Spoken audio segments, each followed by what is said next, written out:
కాన్స్టిట్యున్సీలో Mallapur division సూర్యనగర్లో sewerage సంబంధించింది ఏదైతే డ్రైనేజ్ది 13 లక్షలతోటి ఈరోజు ఓపెన్ 15 లక్షలతోటి ఈరోజు ఓపెన్ చేయడం జరిగింది. ముఖ్యంగా ఇక ఇవన్నీ కూడా అన్ని మల్లాపూర్ ఏరియా అంతా డెవలప్మెంట్ ఏరియా కాబట్టి చాలా జాగాలలో డ్రైనేజ్ ప్రాబ్లం ఉంది. మేజర్గా రోడ్స్ కానీ డ్రింకింగ్ వాటర్ కానీ ఇవన్నీ ఉన్నాయి.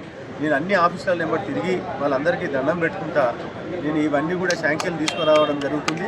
అలాగనే ఇప్పుడు ఇంకొక డ్రైనేజ్ మొత్తము ఇంకొక 1.5-2 కోట్ల రూపాయలు అయినా కూడా ఏం సరిపోయే పరిస్థితి లేదు ఈ మల్లాపూర్ డివిజన్కి.